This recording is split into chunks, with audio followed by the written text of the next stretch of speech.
4 राण्या. बरं का, नीट दृष्टांत ऐका, मला सिद्धांत त्याच्यातून सांगायचा आहे. राजाच्या 4 राण्या. या 4 राण्यांमध्ये 1 2 3 4 असे असणारे 4. पहिली जी राणी होती ना, हा राजा तिच्याकडे फक्त बघायचा. नीट ऐका दृष्टांत. पहिली जी राणी होती तिच्याकडे राजा फक्त बघत असायचा. दुसरी जी राणी होती त्या राणीला जिथं जाईन तिथं सोबत घेऊन जायचा. तिसरी जी राणी होती त्या राणीवरती नितांत आणि जीवापाड प्रेम करायचा. आणि चौथी असणारी राणींना तिच्याकडे तो बघत सुद्धा नव्हता. असा तो राजा होता. पण एक दिवस असं झालं, तरुण हा तरुण राहत नाही, श्रीमंत हा श्रीमंत राहत नाही, भिकारी हा भिकारीच राहत नाही. तोही कधीतरी मोठा होतो, श्रीमंताचाही कधीतरी गरीब होतो. ज्याचं त्याचं कर्म, ज्याचं त्याचं प्रारब्ध, कर्म धर्म संयोगानं काय झालं, एक दिवस तो राजा खूप आजारी झाला. इतका आजारी झाला, धरणीवरती कलेवर पडलेला आहे. साहजिक आहे, आजारी पडलो, आता आपण वाचणार नाही, आता आपण मरणार आहे, अशा स्थितीमध्ये लोक भेटायला येतात ना. तसं त्याला पूर्वीच्या काळी ते वैद्य इलाज करण्यासाठी यायचे, नाडी तपासून बघायचे आणि सांगायचे राजाचं काही खरं नाही, राजे कधी जातील हे काही सांगता येत नाही. हे वाक्य राजानं ऐकलं की मी आता जगणार नाही. मग त्या राजानं काय केलं, अंथरुणावरती हळूहळू उठला, विचार केला, ज्यांच्यासाठी मी माझं अख्खं आयुष्य खर्च केलं, ज्यांना मी माझं मानलं,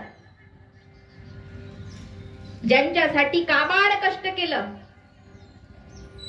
अशी माझी असणारी लोक, आता मी तर मरणारी, पण माझ्या सोबत कोण येतं हे मी विचारतो. पहिल्या बायकोकडे गेला. ती पहिली बायको, ज्या बायकोकडे तो कायम बघत होता, त्या बायकोला विचारलं, राणी साहेब, मी सतत तुमच्याकडे बघायचो, पण आज माझ्यावरती अशी वेळ आलेली आहे की मी मरणार आहे. माझी अशी इच्छा आहे, तुम्ही माझ्यासोबत येणार का? माझ्यासोबत? त्या राणीनं सांगितलं, महाराज माफ करा, मी तुमच्या सोबत अजिबात येऊ शकत नाही. असं ऐकल्याच्या नंतर राजाला दुःख झालं, डोळ्यात थोडंसं पाणी आलं. विचार केला, अरे कितीतरी तास मी हिच्यासाठी घालवले आणि ती राणी आज मला येण्यासाठी माझ्यासोबत नकार देती. ती राणी, डोळ्यात थोडंसं पाणी आलं आणि राजा दुसऱ्या राणीकडे गेला. दुसरी राणी ती होती ज्या दुसऱ्या राणीला जिथं जाईन तो तिथं तिला सोबत घेऊन जात होता. ही त्याची दुसरी राणी होती. त्या दुसऱ्या राणीला विचारलं, राणी साहेब, मी कधी मरण हे काही सांगता येत नाही, परंतु माझी अशी इच्छा आहे की मी मेल्यानंतर तुम्ही माझ्या सोबत यावं. राणी सरकार, तुम्ही माझ्या सोबत येणार का? उत्तर आलं, महाराज माफ करा, ज्या दिवशी तुम्ही मरणार त्या दिवशीच मी दुसऱ्याची होणार. वाक्य कानावरती पडल्यानंतर अजूनही दुःख झालं. राजाला वाईट वाटलं, मनामध्ये विचार केला, अरे काय हे मानवी जीवन, जिला मी माझ्या सोबत जिथं जाईन तिथं घेऊन गेलो आणि ती मला यायला माझ्या सोबत नकार देते. ठीक आहे, आपण तिसऱ्या राणीकडे जाऊ. तिसऱ्या राणीकडे गेला आणि विचारलं, राणी सरकार, मी मरणार आहे, वैद्यांनी सांगितलंय, पण मरण्याच्या अगोदर तुम्हाला एक प्रश्न विचारावासा वाटला आणि म्हणून तुमच्याकडे आलो. राणी साहेब, मी मरणार आहे, पण मी मेल्यानंतर तुम्ही माझ्यासोबत येणार का? ती म्हटली, येईन ना महाराज. काय म्हटली? येईन ना महाराज. राजाला आतून आनंद झाला. दोघींनाही म्हटल्या, पण तिसरी तरी येईन म्हटली. येईन ना महाराज, अहो नक्की येणार. मी कुठं नाही म्हटले, मी येणार, पण फक्त स्मशानभूमी पर्यंतच येणार. शब्द उच्चारला. खळकन असं डोळ्यामधून राजाच्या पाणी आलं. हिच्यासाठी मी किती कष्ट केले, जे मागितलं ते दिलं, कोणत्याच गोष्टीची कमतरता भासू दिली नाही. येण्यासाठी मला म्हणते की मी स्मशानभूमी पर्यंतच येईन. माझ्या 3 राण्यांनी मला येण्यासाठी नकार दिला आणि चौथ्या राणीकडे जाऊच कसा, कारण मी तिच्याशी कधी बोललो सुद्धा नाही, फक्त लग्न केलं आणि मोकळा. मी तिला कधी बायको म्हणून मानलं नाही, मी कधी तिच्याशी प्रेमानं वागलो नाही, बोललो नाही. आणि त्या चौथ्या राणीकडे मी कोणत्या तोंडानं जाऊ? परंतु तिच्या महलाच्या समोरून जाताना मान खाली घालून हळूहळू राजा चालला असताना ती स्वतः बाहेर आली. कारण 3 जणी काय म्हटले आहे तो प्रकार तिनं पाहिला होता.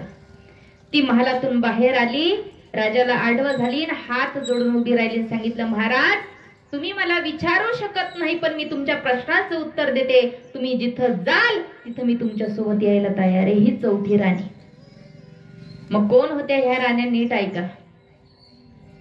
पहिली राणी ज्या राणीकडे सतत बघायचा, पण ती राणी यायला तिनं नकार दिला.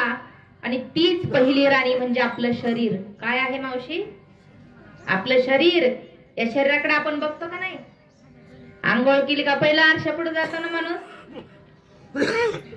तरुण म्हातारा ठीक आहे, म्हातार वयात जाऊ द्या, त्या आरशाचं थोबड बी बघत वाटत नाही, तो भाग वेगळा. तरुण आहे तोपर्यंत दिवसातून माणूस किती वेळा आरशासमोर जातो? स्वतःकडे बघतो, चेहरा बघतो, हात पाय बघतो की नाही? ही पहिली राणी जिच्याकडं तो कायम बघत असायचं, ही पहिली राणी तिनं नकार दिला.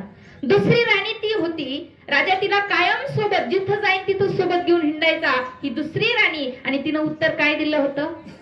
तुम्ही मेल का मी दुसरीचे होणार. ही दुसरी राणी म्हणजे तुम्ही आणि मी कमवलेला पैसा. आणि आज आपण इथेही जरी आलो ना, आपल्या खिशामध्ये पैशाशिवाय आपल्याला कुणी नेईन का फुकट? एसटी मध्ये कंडक्टर तरी नेईन का? हा, आता 75 वय झालं का फुकट प्रवासी तो आताचा भाग आहे.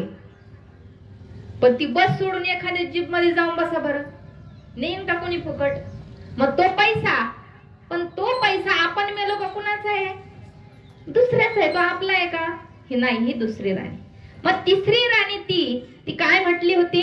मी येणार पण फक्त आणि फक्त स्मशान भूमीपर्यंत.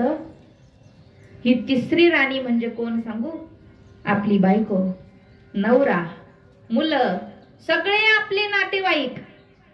आणि ते येतात आपल्याला सोडवायला कुठपर्यंत? स्मशानभूमीपर्यंत. तिथून पुढे येतील का? ही तिसरी राणी. आणि चौथी राणी अशी होती, ती राजाला आवडत नव्हती, तो तिच्याशी बोलत नव्हता. परंतु त्याच राणीनं उत्तर दिलं होतं, राजा सरकार तुम्ही जिथं जाल तिथं मी यायला तयार आहे. ती राणी म्हणजे आपण आपल्या जीवनामध्ये जेवढं चांगलं पुण्य केलं, कर्म केलं, देवाचं नाव घेतलं, आई बापाची सेवा केली, थोडा मोठ्यांचा आदर सन्मान केला, आणि त्यातून मिळालेलं जे पुण्य आहे ना, ते पुण्य तुम्ही जिथं जाल तिथं तुमच्या सोबत येणार आहे. म्हणून हे मानवी जीवन जगत असताना पुण्य अत्यंत महत्वाचं आहे. जगण्यासाठी पुण्य अत्यंत महत्वाचं आहे. आणि चांगली गोष्ट केली, चांगलं कर्म केलं तर पुण्य हे चांगल्याच पद्धतीचं मिळणार आहे. म्हणून ही जीवन जगताना